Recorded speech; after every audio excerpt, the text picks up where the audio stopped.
Presiden Joko Widodo meninjau langsung vaksinasi COVID-19 di SMK PGRI 2 Ponorogo, Jalan Soekarno-Hatta, Kertosari, Kecamatan Babadan, Ponorogo pada Selasa 7 September hari ini. Dalam kunjungan tersebut, Jokowi didampingi Gubernur Jawa Timur Hovifah Indar Parawansa dan juga Bupati Ponorogo Sugiri Sancoko. Untuk mengetahui informasi lebih lengkapnya akan disampaikan oleh rekan wartawan kami dari Tribun Jatim, ada Sofyan Arif yang saat ini sudah tersambung bersama kami. Halo Sofyan, selamat siang. Halo, selamat siang Firda. Sofyan, bisa Anda jelaskan terkait bagaimana suasana atau proses vaksinasi di SMK PGRI 2 Ponorogo yang ditinjau langsung oleh Presiden Joko Widodo ini? Ya, untuk proses vaksinasi di SMK PGRI 2 Ponorogo berlangsung sangat singkat, Firda. Presiden Jokowi meninjau vaksinasi cuma sekitar 15 menit saja. Namun pengawalannya sangat ketat. Personel TNI, Polri, Dishub, Polisi Militer berjaga ketat di sekitar SMK PGRI 2 Ponorogo. Sementara masyarakat sangat antusias menyambut orang nomor 1 di tanah air tersebut. Mereka memanggil nama Pak Jokowi sembari melambaikan tangan kepada Pak Jokowi ketika melintas di depan SMK PGRI 2 Ponorogo. Untuk vaksinasi yang dilakukan di SMK PGRI 2 Ponorogo dilakukan kepada 1.000 siswa dari jumlah 2.600 siswa dengan jenis vaksin Sinovac. 1.000 siswa ini ditargetkan akan selesai pada hari ini juga, Firda.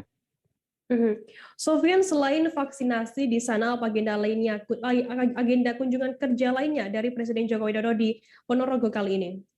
Oh ya, setelah dari SMK PGRI 2 Ponorogo, Presiden Jokowi juga melanjutkan peninjauan vaksinasi di Pondok Pesantren Budisawo di Kecamatan Ponorogo. Setelah itu, Presiden Jokowi langsung meninjau ke Bendungan Bendo Ponorogo. Rencananya Presiden Jokowi akan meresmikan bendungan tersebut yang ada di Kecamatan Sawo. Setelah di Bendungan Bendo, Presiden Jokowi rencananya akan bertolak ke Kota Madiun untuk meresmikan Kampus 2 Poltek Madiun. Namun dari kabar terakhir, untuk di agenda Madiun ini di-cancel, Firda.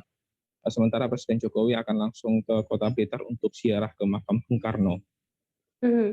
Mungkin bisa dijelaskan bagaimana untuk spesifikasi dari Bendungan Bendo Ponorogo yang ditinjau oleh Presiden Joko Widodo ini?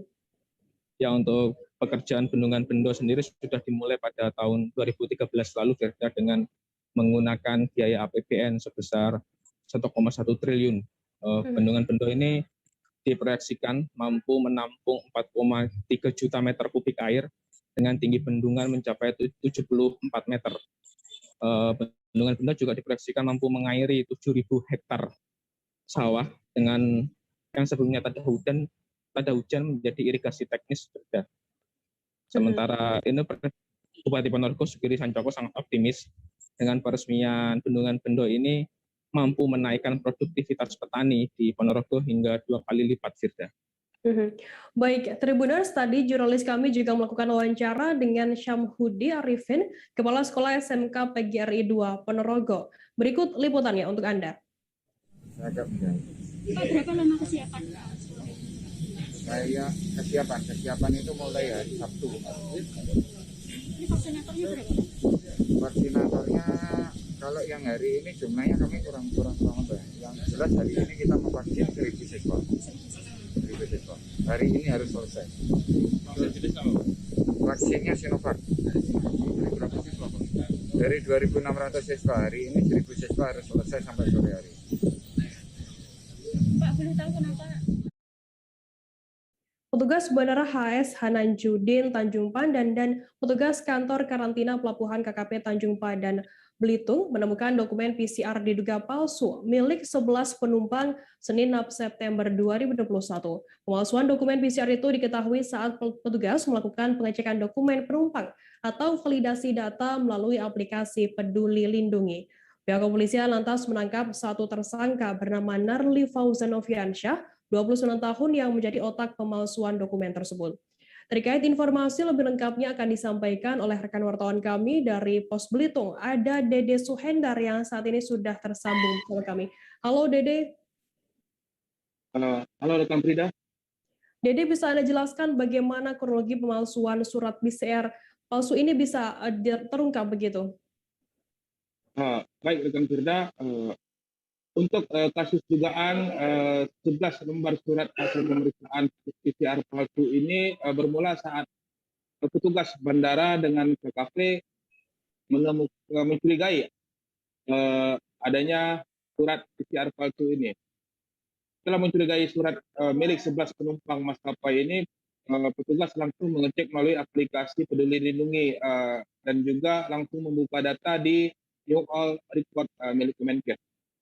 Karena data 11 penumpang ini tidak juga ditemukan, akhirnya petugas berkoordinasi dengan pihak rumah sakit yang disebut-sebut sempat mengeluarkan surat PCR tersebut. Namun hasil koordinasi pihak rumah sakit menyatakan tidak pernah mengeluarkan 11 lembar surat keterangan swab PCR tersebut. Lantas, Dedi, apa motif? Silakan. Ya, setelah diindikasikan 11 surat PCR tersebut palsu, petugas langsung berkoordinasi dengan pihak Polres Belitung untuk memintai keterangan dari 11 orang tersebut. Namun sebelumnya, rombongan sempat menjalani tes antigen di lab milik pemerintah daerah dengan hasil semuanya negatif. Demikian, Bunda. Kemudian apa motif pelaku ini memalsukan dokumen PCR? Ya, berdasarkan keterangan dari pihak Polres Belitung, sebenarnya tersangka ini merupakan warga dari Bandung yang bertolak ke Belitung untuk melaksanakan resepsi pernikahan, tepatnya di Kecamatan Tujuh, Kabupaten Belitung pada hari Minggu lalu. Namun pada hari Selasa kemarin, rombongan orang tua dari tersangka ini ingin kembali lagi ke Bandung menggunakan pesawat. Namun ternyata surat tersebut palsu yang dibuat sendiri oleh tersangka ini. Dede, lantas untuk bagaimana kesaksian dari pelaku sendiri saat pemeriksaan? Bagaimana cara ia membuat surat PCR palsu ini? Baik, Rekan Firda. Sebelumnya ternyata berdasarkan pengakuan pelaku, dia sudah mengetahui bahwa biaya swab PCR di Kabupaten Belitung ini cukup tinggi, yaitu sekitar 700.000 per orang.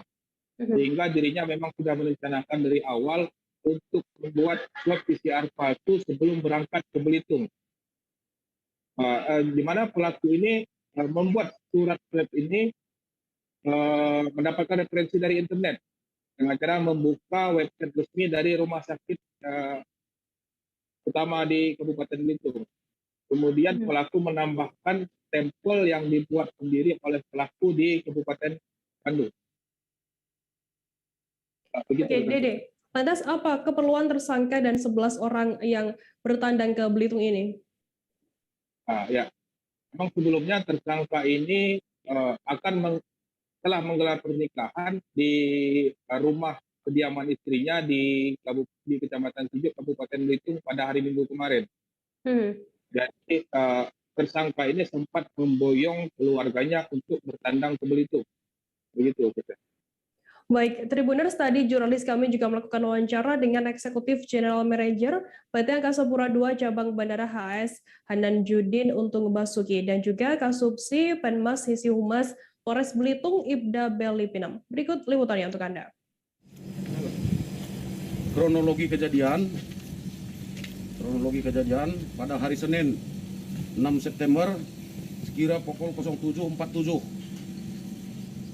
Pelapor ya dari rumah sakit utama mendapat kabar dari analis pelapor bahwasanya KKP Bandara Udara Hanan Judin selaku pihak verifikasi hasil PCR menanyakan benar tidaknya telah mengeluarkan hasil PCR atas nama Jojo Suparjo dan kawan-kawan. Kemudian rumah sakit utama melakukan pengecekan tentang hasil pengeluaran PCR tersebut. Dari hasil yang ditemukan, data dari rumah sakit utama menemukan kejanggalan di format hasil PCR rumah sakit utama, kop surat, tanda tangan petugas, tanda tangan dokter, dan stempel. Selanjutnya pihak KKP melakukan konfirmasi ke rumah sakit utama terkait keabsahan surat isap tersebut, dan ternyata pihak rumah sakit utama tidak melakukan pemeriksaan terhadap 11 penumpang tersebut. Selanjutnya ke 11 penumpang tersebut dilakukan pemeriksaan lebih lanjut oleh KKP, dan akhirnya mereka mengakui bahwa memang sebelumnya tidak melakukan tes PCR. Kemudian petugas KKP koordinasi dengan tim Satgas dari pihak Polres kemudian tadi datang ke sini untuk menjemput mereka untuk dilakukan pemeriksaan lebih lanjut di Mapolres Belitung. Kota Langsa mulai melakukan vaksinasi terhadap siswa SMA sederajat dalam rangka memutus mata rantai penularan COVID-19 dan sebagai herd immunity. Kegiatan ini dilaksanakan di SMKN 2 Langsa pada Senin 6 September 2021 kemarin. Saat ini, Kota Langsa juga masuk ke kategori PPKM level 3, sudah melaksanakan pembelajaran tatap muka yang dimulai sejak Rabu 1 September. Untuk mengetahui informasi lebih detailnya, sudah bergabung bersama kami wartawan dari Serambi News Indonesia. Ada Zubir yang akan memberikan laporan lengkapnya untuk Anda. Halo Zubir.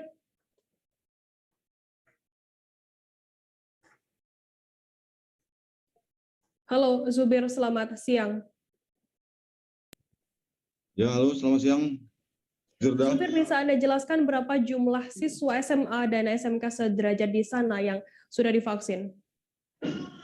Oke, untuk hari kedua pelaksanaan vaksinasi terhadap siswa SMA sederajat untuk wilayah Kota Langsa, di hari kedua sudah mencapai sekitar 200 orang lebih.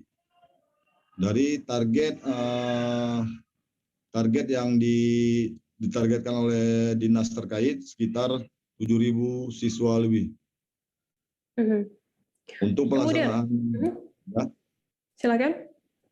Untuk pelaksanaannya di setiap hari dilaksanakan selama bulan Desember, selama bulan ini, dan kemungkinan petugas akan langsung mendatangi sekolah-sekolah, dan ada juga yang siswa yang diarahkan untuk melakukan vaksinasi di puskesmas terdekat. Lantas, kapan dimulai vaksinasi ini, Zubir?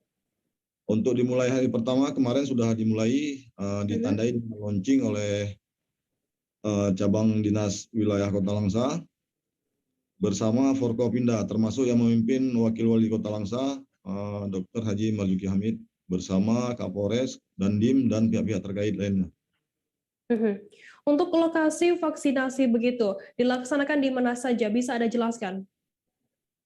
Untuk vaksinasi di pihak sekolah dan dinas terkait, dalam hal ini dinas kesehatan melalui puskesmas, dilakukan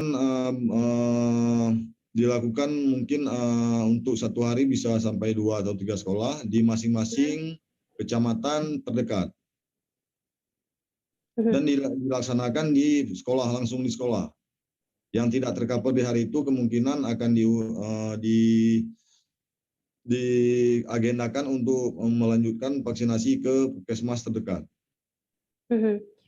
Baik, Tribuners, tadi jurnalis kami juga melakukan wawancara dengan Kepala Cabang Pendidikan Wilayah Kota Langsa, Supriyadi, dan juga Koordinator Posko Satgas Pencegahan dan Penanggulangan Cabang Dinas Pendidikan Wilayah Kota Langsa, Hamzah MA. Berikut liputannya untuk Anda. Spesial terima kasih kami kepada semua pihak sekolah, Bapak Kepala Sekolah, Wakil Kepala Sekolah, Dewan Guru, anak-anak kami semua yang ada di Kota Langsa. Terima kasih atas kerjasama yang sudah dilakukan selama ini.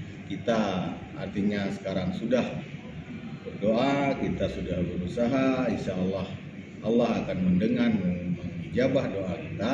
Semoga apa yang kita lakukan tentunya ini nanti akan berdampak sangat positif untuk proses pencegahan perkembangan wabah COVID-19 khususnya di Kota Langsa dan tentunya umumnya kita di Aceh dan di Indonesia. Demikian, sekali lagi kami ulangi terima kasih kepada pihak sekolah yang sudah dan semua anak yang mendapatkan izin dari orang tua, yang telah mendapatkan izin dari orang tua lah yang akan kita lakukan vaksin. Jadi sebelum anak divaksin, sekolah atau kepala sekolah itu menyurati para orang tua untuk meminta izin melalui surat secara tertulis. Alhamdulillah anak kita semua antusias. Kami minta dukungan orang tua supaya tidak percaya terhadap hoak akan vaksin tidak bagus. Tapi alhamdulillah semua kita ini aman dan vaksin adalah halal. Untuk menciptakan imunitas di lingkungan sekolah menjelang pembelajaran tatap muka atau PTMT, ratusan siswa SMAN 2 Muara Enim melakukan vaksinasi dosis tahap 1 di SMAN 2 Muara Enim pada Senin 6 September 2021. Tampak para siswa melakukan vaksinasi per kelas. Untuk siswa yang sedang mendapat giliran PTM, bergiliran dengan siswa lain yang belum giliran PTMT sehingga tidak menimbulkan kerumunan di antrian untuk divaksin. Terkait informasi lebih lengkapnya akan disampaikan oleh rekan wartawan kami dari Sriwijaya Pos, ada Ardani yang saat ini sudah tersambung bersama kami. Halo Ardani. Halo Berda. Ardani, bisa Anda jelaskan berapa total siswa yang sudah divaksin kali ini? Baik Berda, saat ini jumlah siswa SMA 2 Muara Enim itu sebanyak 751 siswa, di mana sekitar 400 orang yang akan divaksin Sinovac, sebab selebihnya sudah divaksin melalui jalur umum. Pelaksanaan vaksin ini diperkirakan selama 1 hari yang bekerjasama dengan Dinas Kesehatan Muara Enim. Dan untuk menghindari penumpukan dalam vaksin akan diatur per sesi sehingga tidak menciptakan ini baru. Maksudnya menciptakan klaster baru bagi siswa itu sendiri. Kemudian, bagaimana tanggapan dari siswa yang ada di sana setelah disuntikan vaksin COVID-19 ini? Baik, Beda. Tanggapan siswa setelah divaksin, mereka sangat antusias sekali. Sebab mereka jika melakukan vaksin di jalur umum sangat kesusahan. Karena di sini antri pun sampai jam 2 pagi, masyarakat telah antri untuk memvaksin. Jadi dengan adanya vaksin di sekolah-sekolah itu sangat disambut baik oleh siswa. Karena di sekolah itu lebih aman dan lebih terjamin karena tidak tercampur dengan masyarakat luar. Itu kira. Ardani, lantas apa harapan dari pihak sekolah mungkin dan juga siswa yang ada di sana setelah disuntik vaksin ini? Harapan siswa maupun guru, mereka berharap seluruh rakyat Indonesia ini bisa divaksin sehingga tercipta imunitas nasional. Dengan tervaksinnya seluruh masyarakat Indonesia, maka otomatis akan mengangkat perekonomian karena bisa beraktivitas kembali normal. Termasuk siswa bersekolah. Dan mereka berharap ke depan vaksin tidak lagi susah didapat untuk di daerah. Itu harapan mereka. Baik, Tribuners, tadi jurnalis kami Ardani juga melakukan wawancara dengan Lia Belin, 16 tahun, siswa SMAN 2 Muara Enim, dan juga Kepala Sekolah SMAN 2 Muara Enim, Darmadi. Berikut liputannya untuk Anda. Dapat kuota 720 siswa. 720 siswa, Pak, ya. Dari Dinas Kesehatan Kota. Untuk siswa hari ini sudah divaksin semua atau bertahap atau bagaimana? Bertahap. Jadi kami bagi sisi biar tidak terjadi kerumunan dalam vaksinasi. Harapan kita, Pak, dengan vaksinasi ini, Pak. Harapan kita dengan adanya seluruh siswa sudah divaksinasi itu PTM atau pembelajaran tatap muka itu bisa dilaksanakan secara maksimal atau sesuai dengan yang kita harapkan.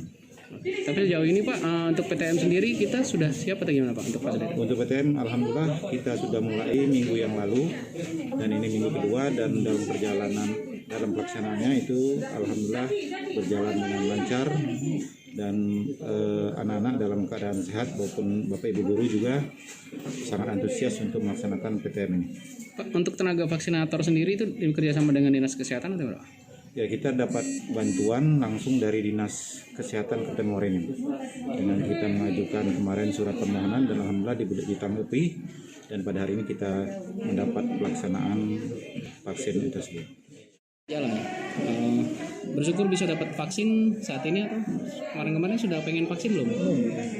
Pengen tapi tidak ada tempatnya. Tidak ada tempat ya. Ternyata di sekolah. Tapi nggak ada gejala rasa atau apa setelah divaksin. Apa harapan kita dengan vaksin ini? Ya. dengan teman-teman apa mana pemerintah akhirnya bisa sekolah tatap muka lagi, bisa sekolah ya tatap muka, jadi lebih tenang ya, tidak. Kita beralih ke informasi selanjutnya, Saudara. Pemerintah pusat menetapkan Kota Manado turun level PPKM menjadi level 3. Sebelumnya Manado sudah hampir 2 bulan lamanya menerapkan PPKM level 4. Dengan PPKM level 3 berarti operasional tempat usaha boleh diperlonggar dan sekolah tatap muka kemungkinan bisa dilaksanakan. Terkait informasi lebih lengkapnya akan disampaikan oleh rekan wartawan kami dari Tribun Manado, ada Arthur Rompis yang saat ini sudah tersambung bersama kami. Halo Arthur. Ya, selamat siang Firda. Arthur, bisa dijelaskan pemerintah pusat mengumumkan Manado turun level PPKM dari level 4 ke level 3. Bagaimana informasi lengkapnya? Ya, terima kasih rekan Firda. Jadi pemerintah pusat menurunkan level PPKM untuk Kota Manado dari level 4 menjadi level 3 dan hal tersebut diumumkan tadi malam lewat situs dari pemerintah dan hal ini menjadikan kabar gembira bagi warga Kota Manado, terutama para pelaku usaha yang selama ini aktivitas perdagangannya dibatasi dan juga tentu saja dari pemerintah Kota Manado.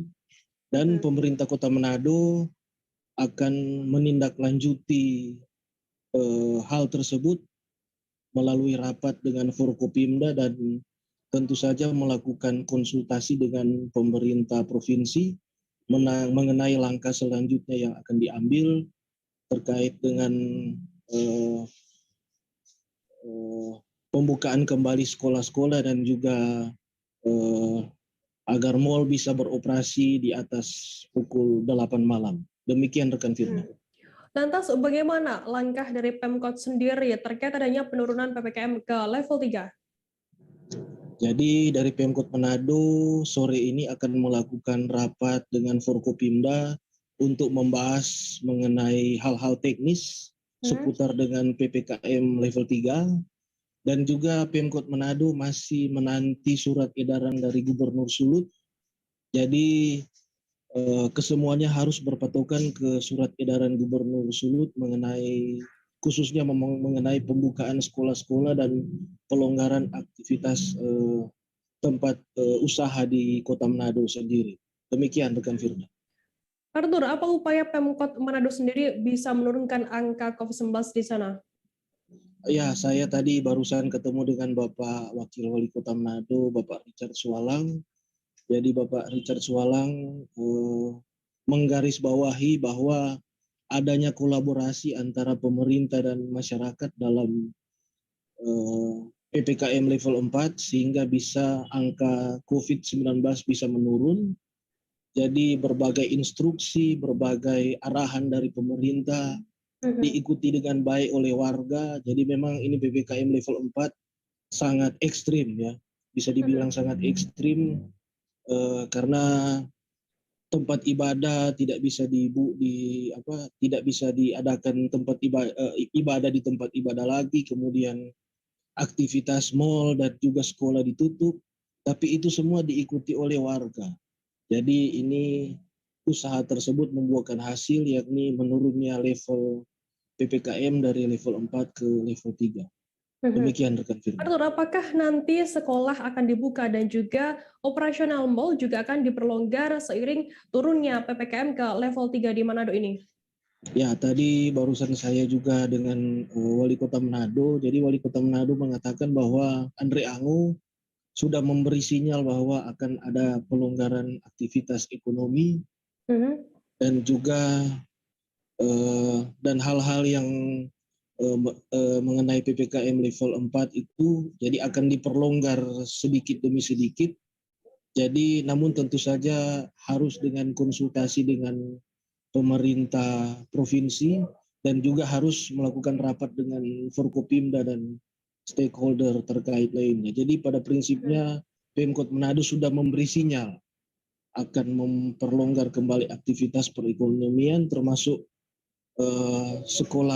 menggelar sekolah pembelajaran tatap muka. Demikian rekan Firman. Baik, Tribuners, tadi jurnalis kami Arthur juga melakukan wawancara dengan Koordinator Posko COVID-19 Manado Kaban BPBD Manado, Peter Eman. Berikut liputannya untuk Anda. Terima kasih. Jadi tadi malam sesuai rilis dari pemerintah pusat melalui Permendagri 41 tahun 2001. Jadi di situ menyatakan bahwa Manado sudah turun PPKM masuk level 3. Jadi dengan persyaratan-persyaratan yang akan diterapkan sesuai dengan level 3. Untuk Kota Manado sendiri dengan tahapan-tahapan akan menunggu pelaksanaan untuk dikeluarkannya surat edaran yang baru. Jadi Pak, ini juga kan Bapak yang Kepala BPBD bertanggung jawab atas ini juga ya, selain posko penguburan COVID ya. Ini kalau mau dilihat kasus COVID, angka kematian Pak dalam 3 hari terakhir seperti apa Pak untuk Manado ini? Terima kasih. Jadi untuk penanganan kami di bidang pemakaman protap COVID, jadi syukur puji Tuhan ini semakin melandai. Tribuners, kita akan jeda sejenak. Kami masih akan menyajikan informasi menarik untuk Anda. Selesai ini tetap di Live Update. Oke, apa kabar Bang Ariski di sini untuk strateginya? Kalau saya sendiri di Jumit 37 ini yang semalam baru mulai, saya udah pasti. Sebenarnya aku nggak ngerasa itu penangkapan atau penggerbegan atau apapun itu. Karena gini loh, posisinya aku kriteria. Jadi kita mengenal disebut dengan stroke yang tidak berdarah dengan stroke yang berdarah. Stroke yang tidak berdarah itu biasanya ditandai dengan adanya penyumbatan. Kalau itu terjadi di sini mungkin pikirnya tidak ke situ kali ya. Tapi kalau di Korea atau di Kamboja itu ada beberapa paper yang saya itu Mas, ya, dulunya tukang koran. Oh gitu ya. Tukang koran. Ya, saya baca itu Pak. Tuh kan pernah baca kan? Ya. Jadi kalau saya jadi pangdam itu udah bersyukur banget. Si anak ini dijadikan sebagai tersangka begitu. Ya, kalau ini kita bicara yang di luar kasus Sebongombo ya. Dengan nama hujan shower, di mana terdapat batas jelas antara daerah hujan dan tidak hujan yang biasanya terjadi pada fase awal master stage atau tahap berbahaya biasa. itu Kang. Jadi mulai artinya terjadinya perlembekan. Nah itu untuk penetrasi akan sulit gitu ya. Dok, saya ini menurut saya memang tidak mudah, bukan urusan tanah diambil. Kalau misalnya Amerika Serikat sekarang, Rasulullah mengatakan dalam sebuah hadis bahwa berpuasa di 6 hari Syawal itu. Oke, apa kabar Bang Ariski di sini untuk strateginya? Kalau saya sendiri di Jumit 37 ini yang semalam baru mulai, saya udah pasti. Sebenarnya aku nggak ngerasa itu penangkapan atau penggerbegan atau apapun itu. Karena gini loh, posisinya aku kriteria. Jadi kita mengenal disebut dengan stroke yang tidak berdarah dengan stroke yang berdarah. Stroke yang tidak berdarah itu biasanya ditandai dengan adanya penyumbatan. Kalau itu terjadi di sini mungkin pikirnya tidak ke situ kali ya. Tapi kalau di Korea atau di Kamboja itu ada beberapa paper yang saya itu Mas, ya, dulunya tukang koran. Oh gitu ya. Tukang koran. Ya, saya baca itu Pak. Tuh kan pernah baca kan? Ya. Jadi kalau saya jadi pangdam itu udah bersyukur banget. Si anak ini dijadikan sebagai tersangka begitu. Ya, kalau ini kita bicara yang di luar kasus Sebongombo ya. Dengan nama hujan shower, di mana terdapat batas jelas antara daerah hujan dan tidak hujan yang biasanya terjadi pada fase awal master stage atau tahap berbahaya biasa. itu Kang. Jadi mulai artinya terjadinya perlembekan. Nah itu untuk penetrasi akan sulit gitu ya. Dok, saya ini menurut saya memang tidak mudah, bukan urusan tanah diambil. Kalau misalnya Amerika Serikat sekarang, Rasulullah mengatakan dalam sebuah hadis bahwa berpuasa di 6 hari Syawal itu. Oke, apa kabar Bang Ariski di sini untuk strateginya? Kalau saya sendiri di Jumit 37 ini yang semalam baru mulai, saya udah pasti. Sebenarnya aku nggak ngerasa itu penangkapan atau penggerbegan atau apapun itu. Karena gini loh, posisinya aku kriteria. Jadi kita mengenal disebut dengan stroke yang tidak berdarah dengan stroke yang berdarah. Stroke yang tidak berdarah itu biasanya ditandai dengan adanya penyumbatan. Kalau itu terjadi di sini mungkin pikirnya tidak ke situ kali ya, tapi kalau di Korea atau di Kamboja itu ada beberapa paper yang Saya itu Mas, ya, dulunya tukang koran. Oh gitu ya. Tukang koran. Ya, saya baca ya, Pak. Tuh kan, pernah baca kan? Jadi kalau saya jadi pangdam itu udah bersyukur banget. Si anak ini dijadikan sebagai tersangka begitu. Ya kalau ini kita bicara yang di luar kasus Bongombo ya. Dengan nama hujan shower. Terima kasih Anda masih bersama kami di Live Update. Kita beralih ke informasi selanjutnya, Saudara. Seorang pedagang ayam potong di Ogan Ilir, Sumatera Selatan menjadi korban penembakan oleh orang tak dikenal. Menurut keterangan polisi, korban bernama Dedi Kurniawan, usia 30 tahun, warga Indralaya, Ogan Ilir.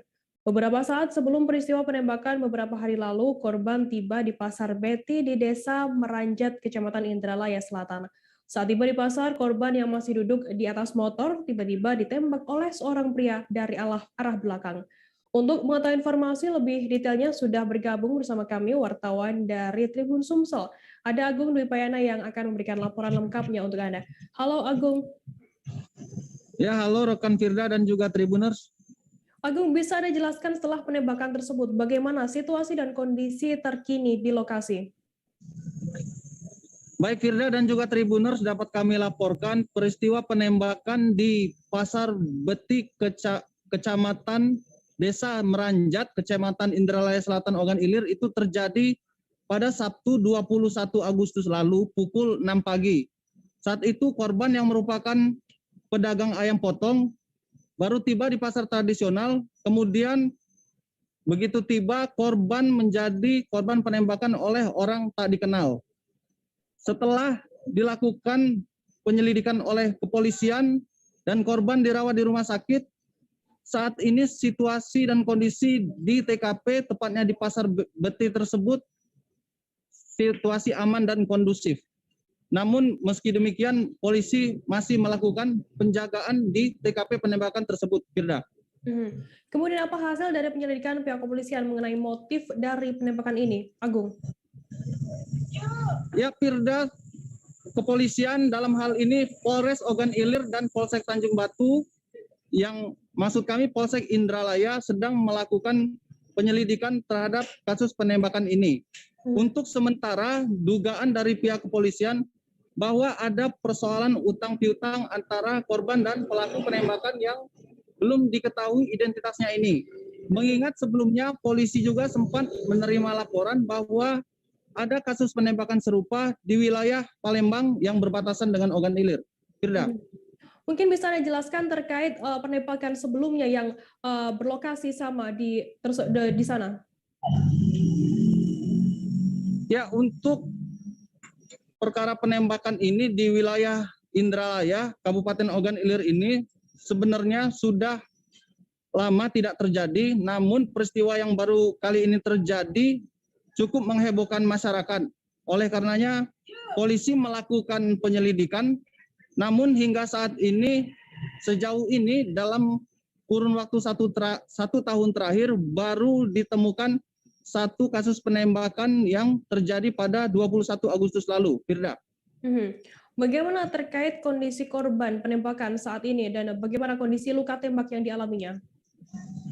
Ya, korban bernama Dedi Kurniawan, usia 30 tahun. Ini sebelumnya setelah mengalami penembakan, yang bersangkutan dirawat di Rumah Sakit Umum Daerah Ogan Ilir di Indralaya.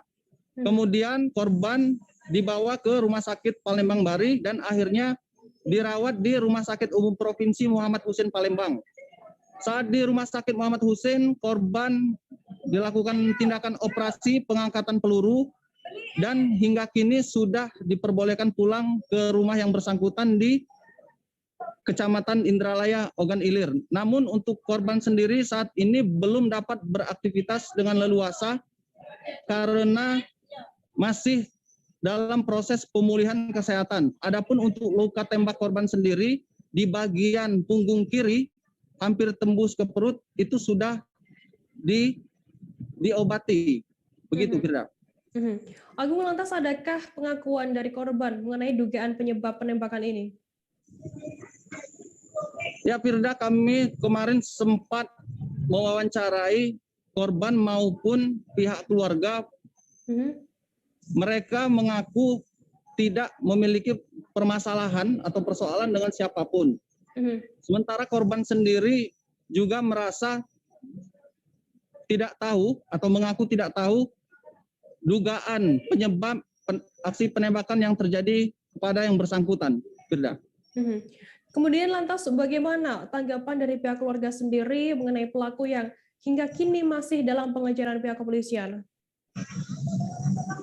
Ya, Firda dan juga Tribuners, saat ini sebenarnya pihak keluarga belum membuat laporan resmi ke polisi terkait peristiwa penembakan ini. Namun setelah mendapat laporan resmi, tentunya polisi akan bergerak mencari pelaku, mengejar pelaku begitu, yang memang sudah dilakukan sejak hari pertama penembakan. Keluarga sendiri berharap agar pelaku penembakan dapat diungkap, ditangkap secepatnya, sehingga tidak menimbulkan kekhawatiran. Tidak. Baik, Tribuners, tadi jurnalis kami juga melakukan wawancara dengan Dedi Kurniawan, seorang korban dan juga ayah korban Alidin. Berikut liputannya untuk Anda. Sampai pasar itu sudah ditunggu si pelaku itu. Dia nyamperi langsung nyebut nembak. Ya kejadian itu. Kakak bisa tahu ditunggu itu mana? Ya pas aku mau datang, ya dia miring dari belakang. Berapa uang Kak yang melo itu? Kata uang di kalangan pasar Meranjat itu 2. Nah setelah ditembak itu di bagian mana Kak? Di belakang pinggang. Kabarnya Kak Dedi ini sempat sadar Kak, sempat dorong motor juga, benar Kak? Sadar terus. Ada yang bantu waktu itu? Ada 2 wong sesama pedagang. Waktu sadar itu darah keluar? Tidak tahu aku darah keluar. Ya aku belum lihat. Nah Bapak sebagai wong tua dan Ibu juga, apa harapannya Pak untuk kasus ini? Kalau baca ini nak terungkap, baru 2 sati. Kalau begini, berpikir terus aku ini. Selama sudah kejadian sampai hari ini, berpikir terus.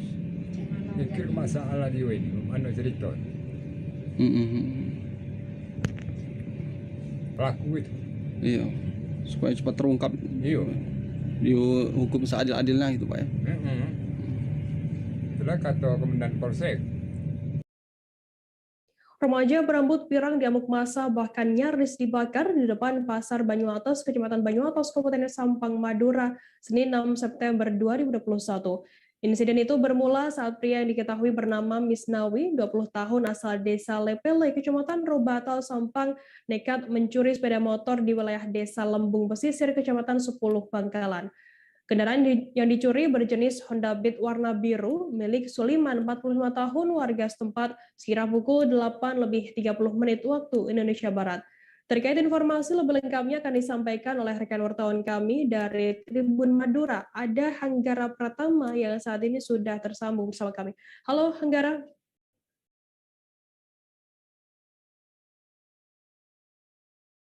Halo Hanggara.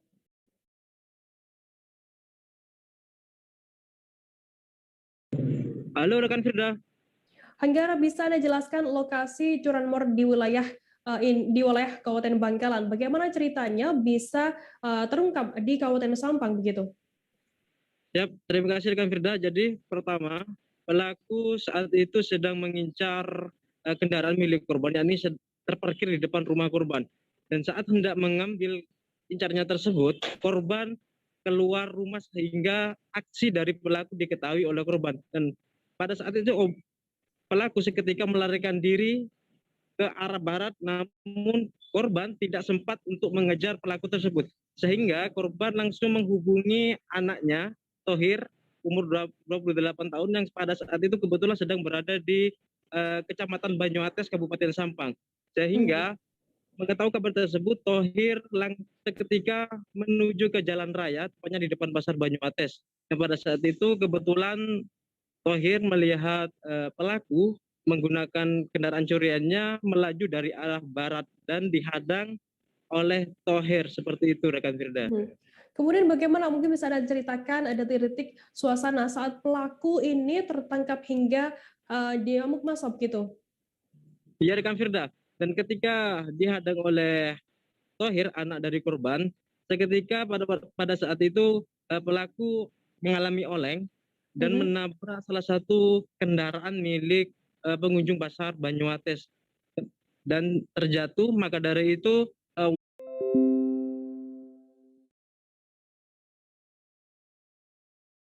mengeroyok si pelaku hingga babak belur dan bahkan sempat akan dibakar, namun upaya kepolisian yang pada saat itu sedang berpatroli langsung mengamankan pelaku dan dibawa ke Polsek Banyuates, seperti itu rekan Firda.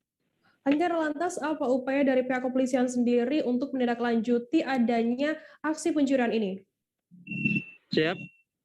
Ketika pelaku sudah ada di Mapolsek Banyuates, sempat diinterogasi oleh pihak polisi dan ternyata aksi pencurian berada di wilayah Kabupaten Bangkalan, sehingga Kapolsek Banyuates segera berkoordinasi dengan Kapolsek 10 dan Kapolsek 10 langsung menjemput pelaku, sehingga pelaku saat ini sedang berada di Polres Bangkalan, seperti itu. Baik, terima kasih wartawan dari Tribun Madura, Hanggara Pratama, atas laporan Anda. Selamat bertugas kembali. Kita beralih ke informasi selanjutnya, Saudara. Terminal Terpadu Merak merupakan terminal tipe A di Kota Cilegon yang saat ini sudah memperlakukan aplikasi Peduli Lindungi sebagai syarat perjalanan untuk para penumpangnya. Dalam aplikasi tersebut, penumpang diwajibkan untuk sudah melakukan vaksinasi COVID-19 minimal dosis pertama. Tak hanya itu, penumpang juga diwajibkan memiliki hasil tes antigen negatif yang berlaku 1 kali 24 jam. Terkait informasi lebih detailnya mengenai hal ini akan disampaikan oleh rekan wartawan kami dari Tribun Banten. Ada Hairul Ma'arif yang saat ini sudah tersambung bersama kami. Halo Hairul. Halo rekan Firda. Hairul, bisa Anda jelaskan sudah sejak kapan penerapan aplikasi Peduli Lindungi ini diberlakukan? Baik, terima kasih rekan Firda. Selamat siang Tribuners. Dari keterangan yang didapatkan tribunbanten.com dari Kepala Terminal Terpadu Merak, yaitu Alam Surya Wijaya kemarin, beliau mengatakan bahwa penerapan aplikasi Peduli Lindungi ini untuk para penumpang sudah diterapkan sejak hari Minggu lalu, Firda, dan saat ini masih sudah dilanjutkan untuk diberlakukan sampai hari ini. Selain aplikasi Peduli Lindungi ini digunakan selain untuk penumpang yang akan naik dari Terminal Terpadu Merak, selain itu aplikasi Peduli Lindungi ini juga digunakan untuk penumpang yang turun di Terminal Terpadu Merak. Begitu, Firda. Kemudian bagaimana apabila nantinya penumpang ini belum memiliki aplikasi Peduli Lindungi? Baik, terima kasih, Firda.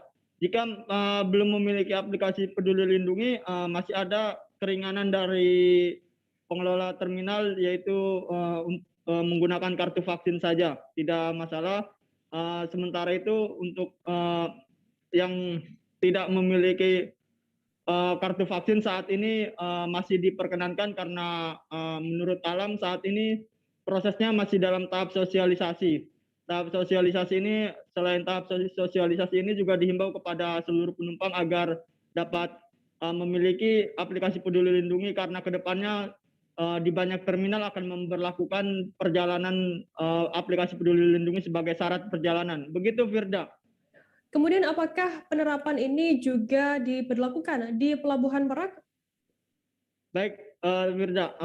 Untuk penerapan aplikasi Peduli Lindungi ini, dari keterangan yang diterima tribunbanten.com dari Kepala Balai Pengelola Transportasi Darat Kelas 8 Banten, yaitu Pak Hanjar Dwi Antoro, saat ini penerapan aplikasi Peduli Lindungi ini baru di Terminal Terpadu Merak. Kedepannya Pelabuhan Merak juga akan diberlakukan aplikasi Peduli Lindungi, tentunya sesuai tahapan teknis yang sesuai untuk penumpang-penumpang di Pelabuhan Merak. Begitu rekan Firda. Baik, terima kasih wartawan dari Tribun Banten Hairul Ma'arif atas laporan Anda. Selamat bertugas kembali. Kita beralih ke informasi selanjutnya, Saudara. Vihara Siti Garba Bodhisattva selain tempat beribadah umat Buddha juga merupakan salah satu tempat destinasi wisata yang sering dikunjungi masyarakat Kota Tanjung Pinang.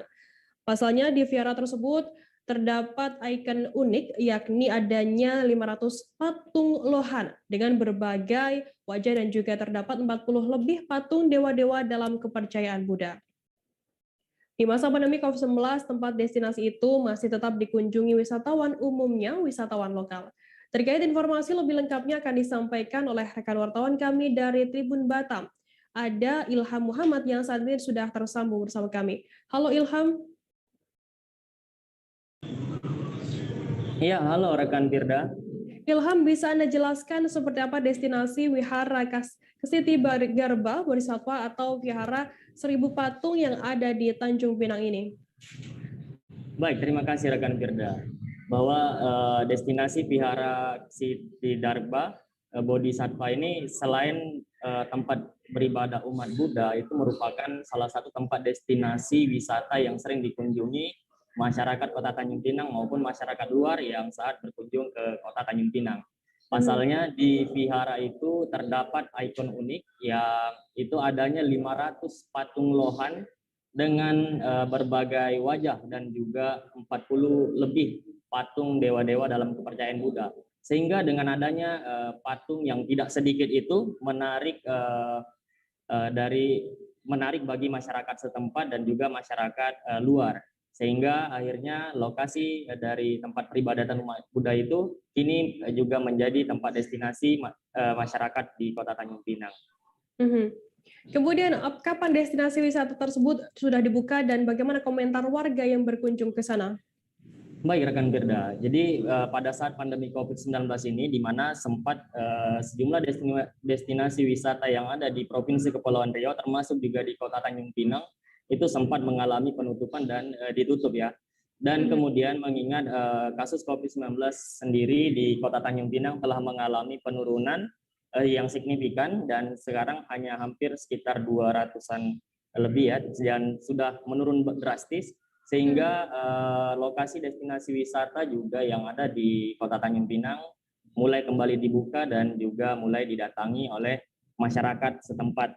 Nah, di mana salah satu komentar warga yang saat Tribun Batam melakukan pantauan di sana, bahwa mereka selama masa pandemi COVID-19 tidak mengetahui bahwa destinasi wisata Vihara 1000 patung ini dibuka, sehingga mereka juga sedikit tidak yakin buka, sehingga mereka jarang ke sana. Namun, menurut penuturan salah satu pengunjung yaitu Linda, bahwa ketika dia berkunjung ke sana ternyata buka, dia merasa sangat bersyukur. Pasalnya destinasi wisata ini sangat terkenal dan populer di Kota Tanjung Pinang sendiri. Kemudian apa saja syarat untuk masuk ke destinasi wisata ini? Baik rekan Firda, adapun syarat untuk memasuki destinasi wisata Vihara 1000 patung ini ini cukup terbilang murah, di mana syaratnya hanya harus membeli tiket yang dihargai sebesar Rp5.000 untuk per orang dewasa. Sedangkan untuk anak-anak itu gratis. Dan salah satu syarat lainnya adalah harus dan wajib mengenakan protokol kesehatan yaitu masker serta mencuci tangan di gerbang masuk vihara. Demikian rekan Firda. Baik, terima kasih wartawan dari Tribun Batam Ilham Muhammad atas laporan Anda. Selamat bertugas kembali. Kita beralih ke informasi selanjutnya, Saudara. Viral beredar video kekerasan terhadap anak di bawah umur yang diduga dilakukan oleh orang tua kandungnya Senin 6 September.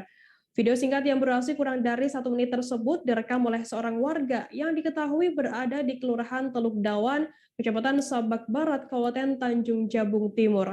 Dalam video yang beredar, tampak seorang anak laki-laki diperkirakan berusia di bawah 10 tahun tengah berdiri di pinggir sungai sembari menangis. Terkait informasi lebih lengkapnya akan disampaikan oleh rekan wartawan kami dari Tribun Jambi, ada Abdullah Usman yang saat ini sudah tersambung bersama kami. Halo Usman.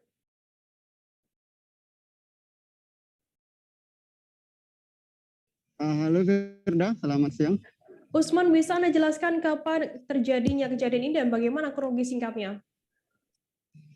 Baiklah Firda, Tribuners sekalian, kejadian bermula pada hari Selasa lalu, yaitu 6 September, sekitar pukul 11.30, di mana kejadian bermula sebenarnya tidak tahu pasti kronologisnya. Yang jelas saat itu orang tua korban dan korban tengah terjadi pertikaian atau keributan. Belum ketahui apa penyebabnya, namun dalam video yang beredar dan keterangan orang tua si ibu korban bahwa sang ayah saat itu sedang terbawa emosi sehingga sempat memukul anak kandungnya, sehingga direkam oleh salah satu warga, kemudian video itu viral. Begitu Firda. Berarti betul korban dan juga pelaku ini ada hubungan keluarga, berarti bapak dan anak begitu? Iya benar Firda. Kedua ini merupakan ayah dan anak yang tinggal di Kelurahan Teluk Dawan, Kecamatan Samak Barat, Kabupaten Jabung Timur. Kemudian benarkah setelah melakukan kekerasan begitu, pelaku juga melempar korban hingga ke sungai dan yang dikenal merupakan habitat buaya begitu? Iya benar Firda. Memang dalam video dan dari keterangan warga dan ibu korban bahwa setelah terjadi cekcok, sempat pemukulan, kemudian karena emosi yang cukup memuncak, kemudian sang ayah tanpa sengaja mengangkat si anak kemudian melempar ke sungai. Namun sungai itu dalam keadaan surut. Untuk diketahui sendiri, Sungai Teluk Dawan sendiri di Kabupaten Tanjung Jabung Timur ini terkenal sebagai habitat tempat tinggalnya hewan buaya gitu. Lantas setelah video tersebut viral di media sosial, apakah saat ini pelaku sudah diamankan oleh pihak kepolisian? Ya baik Firda, tepat kemarin setelah video itu viral beberapa jam diupload, kemudian Satreskrim Polres Tanjung Jabung Timur langsung mendatangi TKP dan mengamankan ayah korban, dan saat ini tengah dibawa ke Mapolres untuk diperiksa lebih lanjut. Bagaimana untuk update terkini pasca kejadian penganiayaan ini, Usman? Baik Firda, tadi baru saja sekitar pukul 10.30 hingga pukul 12 tadi, pihak kecamatan, pihak pemerintah Kabupaten Dinas Sosial dan Provinsi menjenguk sekaligus mengecek kondisi korban, anak korban, juga kondisi keluarga korban, dan beberapa arahan tadi telah disampaikan, termasuk yang disampaikan oleh ibu korban terkait kasus ini, mengingat saat ini si ibu korban dalam keadaan mengandung. Mereka minta agar kasus ini mendapat titik terang lah, si ayah korban tidak ditahan atau bagaimana, mengingat si ibu sedang kondisi hamil. Mereka takut nanti nafkah bagaimana gitu, Firda. Baik, Tribuners, tadi jurnalis kami juga melakukan wawancara dengan Kapolres Tanjung Jabung Timur, ABP Andi Muhammad Iksan Usman, dan juga Lurah Teluk Dawan Wahyu Setiawan. Berikut liputan lengkapnya untuk Anda. Yang diduga pelaku kami sudah amankan, dan sekarang sementara proses pemeriksaan oleh penyidik. Kalau motif sendiri Pak? Motifnya nanti mungkin perlu pendalaman, karena kita tidak tahu. Karena informasi bahwa yang bersangkutan ini sudah berulang kali melakukan. Apakah dia memang ada gangguan jiwa ataukah memang yang lainnya, kita perlu pendalaman lebih lanjut. Tapi yang bersangkutan sekarang sudah diambil keterangannya oleh penyidik. Untuk ada di terkait narkotika Pak? Belum kami dalami sampai ke sana, karena baru beberapa jam yang lalu kita ambil, kita periksa dulu. Kalau memang ada mengarah ke sana, nanti kita akan langsung cek urin. Untuk anak sendiri umur berapa tahun Pak? Anak sendiri kurang lebih 5 tahun. Ya. Terkait kejadian tadi pagi ini dari kita tanggapannya kayak mana? Jadi saya ulang lagi, kalau kejadian itu bukan pagi tadi, ini kejadian sekitar jam 12-an, sekitar jam sholat zuhur.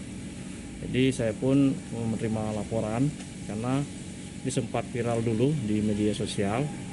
Oleh itu rekan kelurahan anak buah saya tadi mengirimkan pesan langsung videonya ke saya.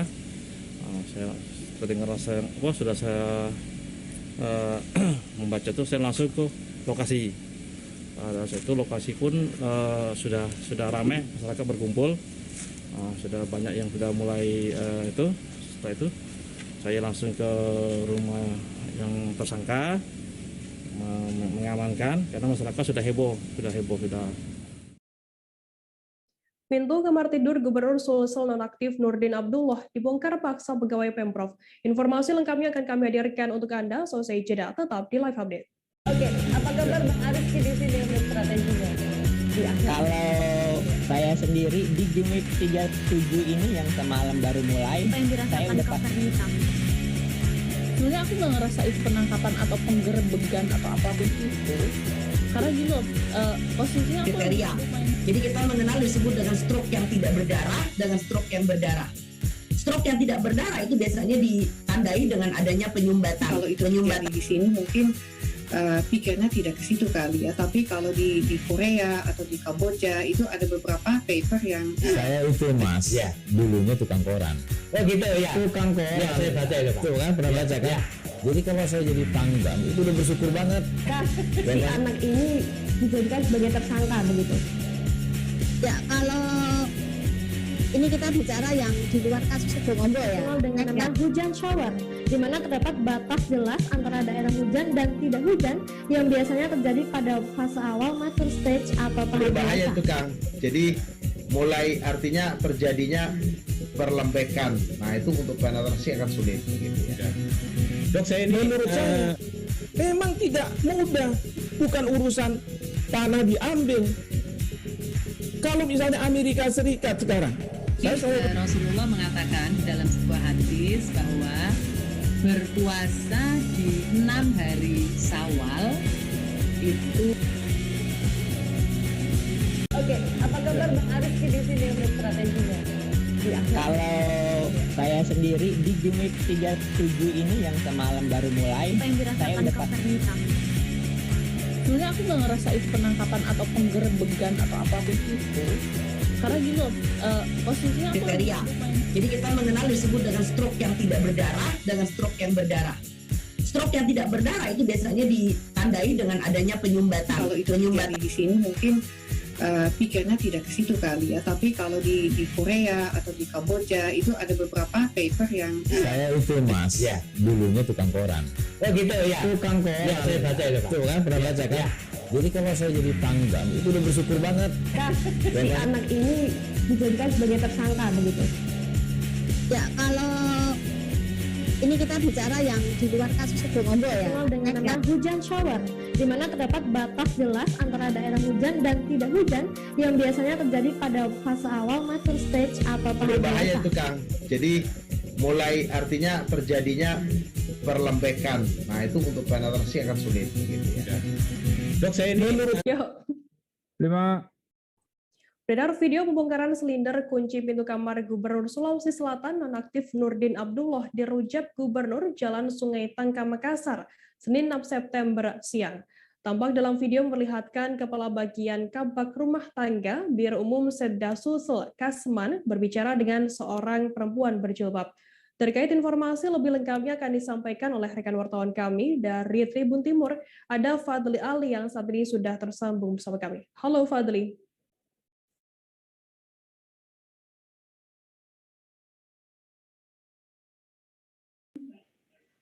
Ya, halo Firda. Fadli, bisa dijelaskan apakah benar pintu kamar tidur Nurdin Abdullah di Rujak Gubernur dibongkar paksa oleh pegawai Pemprov?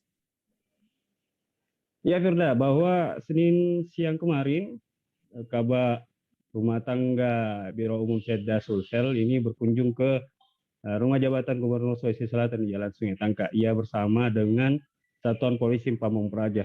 Namun dari ada 3 video yang kami dapatkan. Salah satunya itu terlihat bahwa Kasman dan beberapa rekannya melakukan pembongkaran silinder pintu kunci kamar, salah satu kamar di Rumah Jabatan Gubernur Sulawesi Selatan. Namun saat itu ada beberapa sumbang suara yang kemudian mengatakan bahwa kamar tersebut adalah kamar dari Pak Nurdin Abdullah.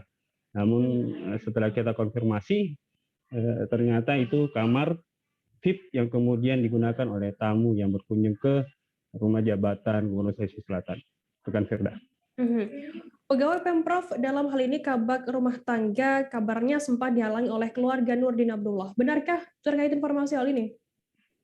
Ya, benar sekali rekan Firda bahwa sebelum Kasman sendiri sebagai kepala bagian rumah tangga di seluruh rumah jabatan baik dari Gubernur Sulawesi Selatan dan juga Wagub Sulawesi Selatan ini mendapatkan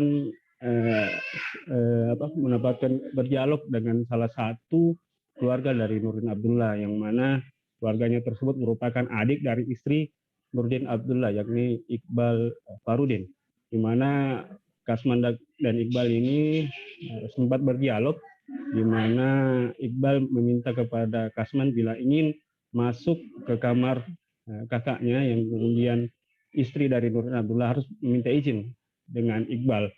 Namun video tersebut terhenti dan terlihat Kasman tidak masuk di kamar Pak Nurdin Abdullah untuk mengganti kuncinya. Lantas apakah betul Kepala Biro Umum Setda Sulsel membantah pembongkaran ini? Infonya kamar yang dibongkar adalah kamar tamu VIP yang kuncinya hilang begitu.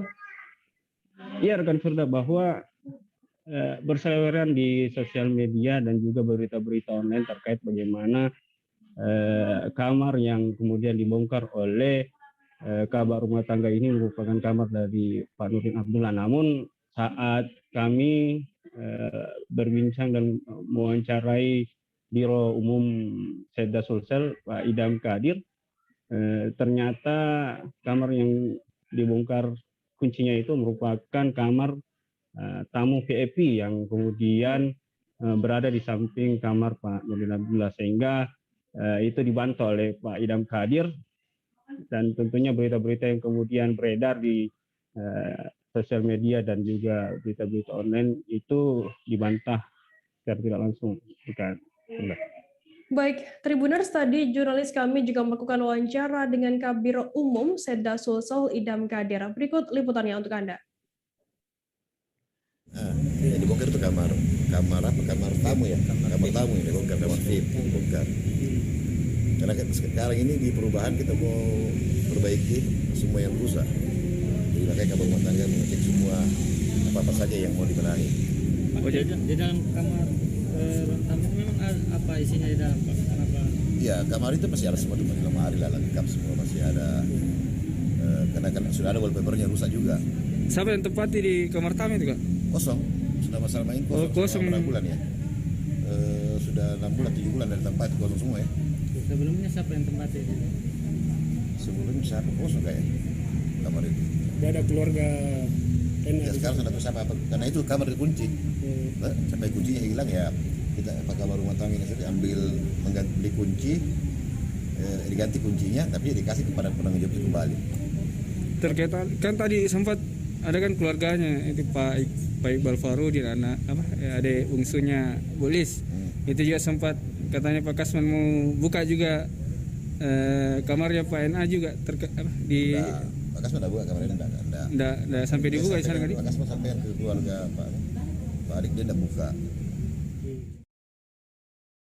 Basarnas Kupang mengevakuasi sebuah kapal yang mengalami mati mesin di perairan Rote. Kapal ikan ini mengalami mati mesin di Tanjung Usu, Kecamatan Landu Ereko, Kabupaten Rotendao pada Senin 6 September sekira pukul 4 sore waktu Indonesia Tengah. Kepala Kantor Pencarian dan Pertolongan Kelas A Kupang, Emmy Fraser, mengatakan Basarnas Kupang sekitar pukul 17.32 menerima laporan dari Amariwo. Laporan itu menyebut bahwa satu buah perahu motor dengan personel on board 4 orang yang mengalami mati mesin. Terkait informasi lebih lengkapnya akan disampaikan oleh rekan wartawan kami dari Pos Kupang. Ada Irfan Hoyang saat ini sudah tersambung bersama kami. Halo Irfan. Halo Frida, selamat siang. Irfan, bisa Anda jelaskan bagaimana kronologi kejadian hingga pihak Basarnas datang untuk melakukan proses evakuasi? Baik Frida, untuk kronologi kejadian kapal mati mesin di perairan Tanjung Usu di Kabupaten Rotendao. Ini terjadi pada Senin kemarin sekitar pukul 4 sore waktu Indonesia Tengah. Nah, Basarnas baru mendapat laporan dari salah seorang warga Amariwu dari Kabupaten Rote menyampaikan bahwa ada sebuah kapal berpenumpang 4 orang mengalami kejadian mati mesin di perairan sekitar Basarnas. Kemudian sekitar pukul 5 sore waktu Indonesia Tengah berangkat dengan beberapa personilnya dan juga peralatan bergerak ke lokasi kejadian. Demikian, Frida. Lantas apakah sudah ada penyebab dari matinya mesin kapal motor ini? Baik, Frida. Untuk penyebab sendiri sampai hari ini, tadi juga dari Pos Kupang sempat mengkonfirmasi lagi ke Kepala Basarnas Kupang, Emi Freezer, terkait dengan kepastian apakah penyebab itu murni karena kerusakan pada mesin atau ada penyebab lain. Tetapi hasil yang dikonfirmasi dari Emi Freezer, pihaknya belum bisa menyimpulkan karena saat ini mesin dan juga ABK masih dalam pemeriksaan. Demikian, Frida. Lantas Irfan, bagaimana proses evakuasi kapal motor di perairan Rote ini?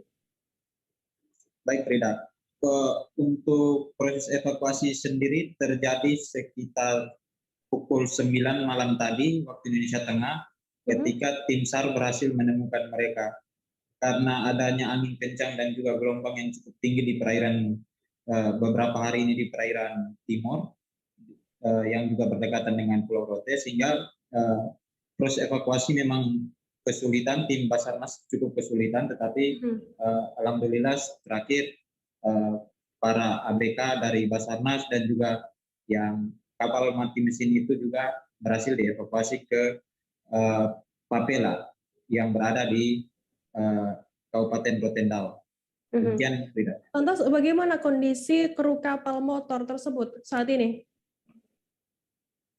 Untuk kondisi kru kapal sampai dengan saat ini mereka dalam keadaan sehat, dan saat ini juga tim dari Basarnas Kupang bersama dengan ABK yang ada sedang memperbaiki mesin, sekaligus Basarnas Kupang mendalami penyebab dari kerusakan itu dan sekaligus memberi edukasi kepada nelayan dan juga ABK yang bersangkutan untuk tidak melakukan aktivitas pencarian ikan karena kondisi gelombang yang ada di NTT saat ini, terutama terkhusus di Pulau Rote sendiri, itu masih cukup tinggi. Demikian, Frida. Baik, terima kasih wartawan dari Pos Kupang Irfan Ahoy atas laporan Anda. Selamat bertugas kembali. Kita beralih ke informasi selanjutnya, Saudara. Balai Konservasi Sumber Daya Alam BKSDA wilayah 3 Bengkulu Lampung mengagalkan penyelundupan ribuan ekor burung tanpa dokumen resmi.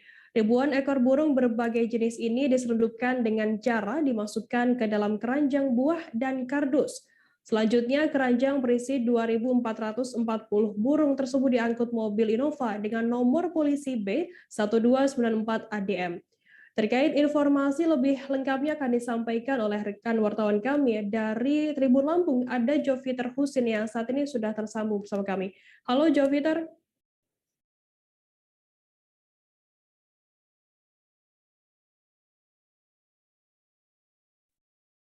Halo Firda. Ya, Joviter, bisa Anda jelaskan terkait kronologi petugas BKSDA yang menggagalkan pengiriman ilegal 2.440 ekor burung ini?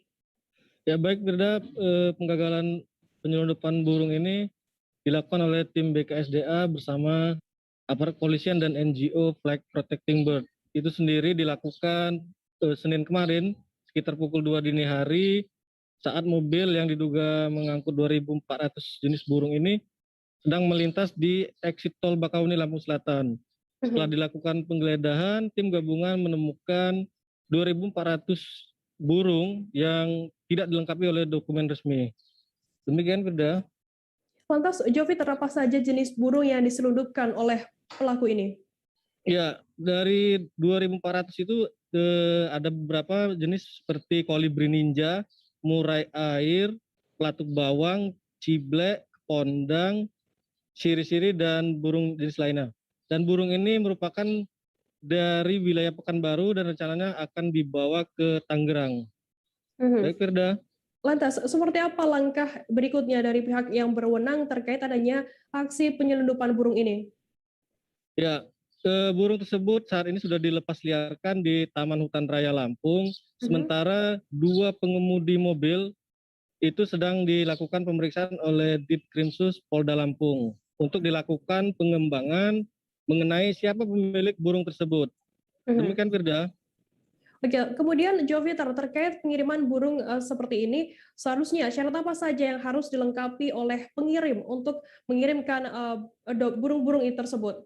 Ya, seperti disampaikan ke Kepala Seksi Konservasi BKSDA Wilayah Lampung, Ibzun Zawahiri mengatakan seharusnya burung ini melengkapi surat angkut dari BKSDA dan surat kesehatan dari Balai Karantina setempat. Demikian Firda. Baik, Tribuners, tadi jurnalis kami juga melakukan wawancara dengan Kepala Seksi Konservasi Wilayah 3 Lampung BKSDA Bengkulu, Hifson Zawahiri. Berikut liputannya untuk Anda. Di sini artinya rumah burung ini kemas dalam keranjang buah, ya kan, yang berasal dari Pekanbaru, Riau, yang akan diselundupkan ke Tangerang sekitar jam 2. Kemudian dibawa dengan mobil rentalan jenis Innova nomor B129 pada ADN.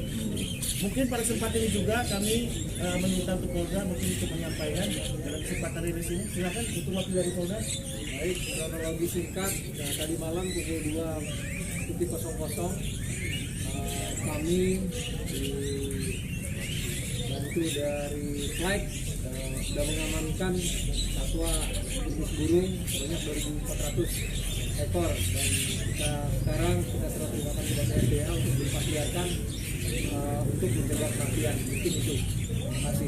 Kalau untuk modusnya, ya, tersangka yang diamankan untuk saat ini ada 2 orang. Kalau berupa pengangkut ya Bang? Ya, atau pemilik. Nanti akan pengembangan. Kalau untuk modus itu Bang lewat travel atau seperti apa Bang? Mobil. Untuk kategori satwa sendiri Pak? Untuk kategori satwa sendiri dilindungi apa? Satwa sendiri tidak dilindungi. Nah, setelah kita identifikasi oleh petugas kita, satwa tersebut tidak dilindungi. Kita beralih ke Jawa Tengah, Saudara. Satlantas Polres Karanganyar mengamankan puluhan kendaraan berkenal potbrong pada Senin 6 September dini hari, pukul 2 dini hari waktu Indonesia Barat. Kendaraan tersebut diketahui milik anggota sebuah perguruan silat yang sedang konvoi merayakan pengesahan. Kasat Lantas Polres Karanganyar AKP Sarwoko melalui KBO Satlantas Polres Karanganyar, Ibtu Anggoro Wahyu mengatakan, aksi konvoi anggota silat tersebut mengganggu masyarakat. Terkait informasi lebih lengkapnya sudah bergabung bersama kami wartawan dari Tribun Solo, ada Fristin Intan yang akan memberikan informasi lengkapnya untuk Anda. Halo Fristin. Halo Firda.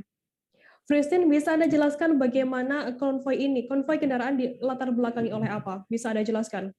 Baik, untuk konvoi kendaraan pada pukul 2 dini hari itu terjadi karena adanya pengesahan salah satu perguruan tinggi, perguruan silat yang ada di kawasan Karanganyar. Akan tetapi dari penelusuran dari pihak kepolisian terdapat 21 kendaraan sepeda motor yang berkenal potbrong yang melakukan aksi konvoi tersebut sehingga mengganggu masyarakat sekitar, sehingga dilakukannya pengamanan untuk 21 kendaraan sepeda motor ini. Sudah. Lantas bagaimana untuk akibat dari konvoi ini yang dilakukan oleh salah satu perguruan silat di Karanganyar? Ya, Firda, terkait mengganggunya aktivitas masyarakat terkait dengan adanya konvoi ini, dari pihak KPO Satlantas Polres Karanganyar, Ibtu Anggoro Wahyu mengatakan bahwa setelah dilakukannya penelusuran itu langsung dilakukannya pengamanan, dan untuk masyarakat yang telah melaporkan juga telah diberikan himbauan untuk apabila adanya aksi konvoi yang serupa harus langsung melakukan pelaporan kepada pihak Satlantas Polres Karanganyar sendiri. Firda. Kemudian apakah dari pihak kepolisian sendiri apakah juga melakukan penilangan terhadap orang-orang yang mengikuti konvoi ini? Baik, untuk aksi konvoi anggota silat yang ada di Karanganyar ini, dari pihak Satlantas juga langsung melakukan penilangan terhadap kendaraan yang tidak sesuai aturan, terlebih lagi kendaraan yang melakukan pelanggaran kasat mata seperti kenal potbrong, spion motor yang tidak terpakai, terus adanya surat-surat kendaraan yang tidak dibawa oleh pengendara konvoi itu sendiri, karena bisa dikatakan keseluruhan dari anggota ataupun anggota silat itu sendiri yang melakukan konvoi aksi itu. Akan tetapi dari hasil penelusuran Satlantas juga hasil pengendara itu bukan dari anggota silat yang warga Karanganyar, tapi anggota silat warga di luar Karanganyar yang tiba-tiba ikut nimbrung dalam konvoi ataupun dalam merayakan aksi pengesahan itu. Sebelumnya memang dari Satlantas ataupun dari Polres Karanganyar sudah menerima izin dari pihak anggota silat ataupun perguruan silat yang ada Karanganyar, akan tetapi dalam perjanjiannya tidak menggunakan konvoi sehingga adanya fasilitas dari pihak kepolisian untuk pengamanan dan juga proses pengesahan juga tetap diterapkan, namun dengan tidak menggunakan konvoi. Namun dari pihak perguruan tinggi di luar Karanganyar tiba-tiba datang sehingga membutuhkan konvoi ini sehingga mengganggu masyarakat di kawasan Karanganyar, Firda. Berarti bisa dikatakan bahwa konvoi ini adalah ilegal dan tidak diperbolehkan oleh pihak kepolisian, begitu, Christine? Iya, terkait dengan itu jadinya dari pihak kepolisian langsung melakukan penilangan dan juga memberikan himbauan dan lakukan langsung pengamanan terhadap 21 kendaraan ini. Apabila nanti dari pengendara ingin mengambil 20 kendaraannya, wajib datang ke kantor Polresta Karanganyar dan langsung memberikan surat-surat keterangan ataupun sepeda motor itu sendiri. Apabila tidak bisa menunjukkan secara langsung, kendaraan itu akan disita dan diamankan oleh Polres Karanganyar. Gitu, Firda. Baik, terima kasih wartawan dari Tribun Solo, Christine Intan, atas laporan Anda. Selamat bertugas kembali. Kita beralih ke informasi selanjutnya, Saudara. 3 oknum PNS di sebuah rumah sakit milik pemerintah ditetapkan menjadi tersangka. Ketiganya berinisial PJ, LS, dan PS dilaporkan Nur Irwanto Suryawan pada Juli 2020 lalu di Mapolda Sumut atas kasus dugaan penipuan dan penggelapan dengan modus menjanjikan menjadi pegawai di rumah sakit. Termakan bujukan korban memberikan uang sebesar 150 juta rupiah agar dapat menjadi pegawai. Untuk mengetahui informasi lebih detailnya sudah bergabung bersama kami wartawan dari Tribun Medan, ada Fadli yang akan memberikan laporannya langsung dari Medan. Halo Fadli.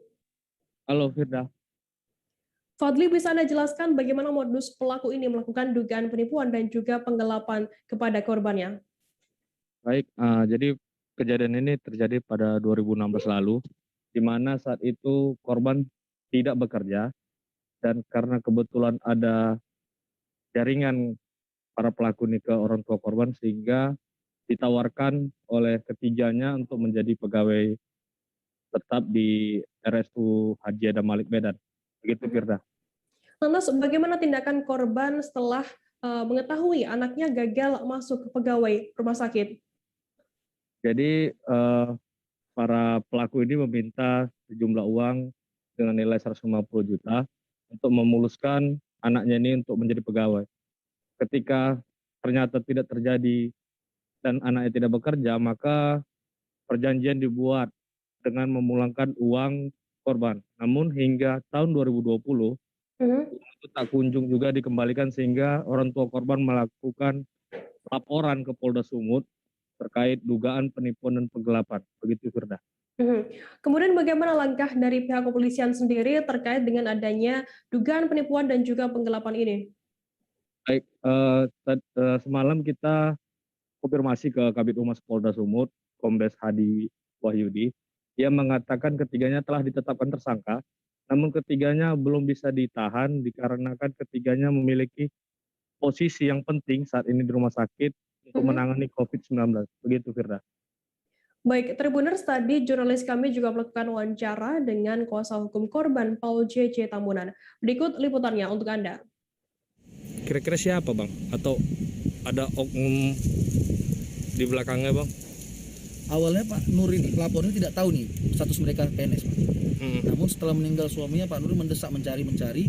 Sempat salah satu oknum PNS ini datang bersama suaminya yang TNI untuk membuat pernyataan akan memulangkan. Namun hingga saat ini tidak ada pemulangan uang tersebut. Jadi uang yang 150 itu nggak ada ya, Bang?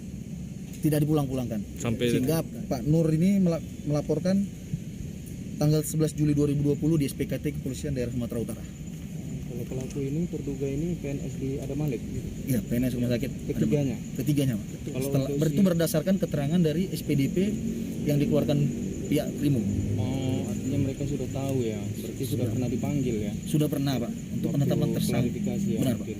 Untuk penetapan tersangka, status sebagai tersangka panggilan tidak pernah dihadiri. Dengan alasan penyidik waktu itu dia opname. Belakangan ini dikatakan yang salah satu tersangka kena COVID. Untuk yang dua lagi tidak pernah ditemukan di rumah maupun di tempat kerjanya. Ketiganya PNS. PNS, Pak. Jadi waktu status mereka sebagai terlapor mereka masih hadir dipanggil. Masih hadir untuk wawancara. Iya. Iya. Klarifikasi. Iya, benar. Bang, kemudian kan ini sudah 3 kali dipanggil, ada surat perintah membawa paksa dan itu belum dilakukan Polda Sumut. Harapan kita gimana, Pak?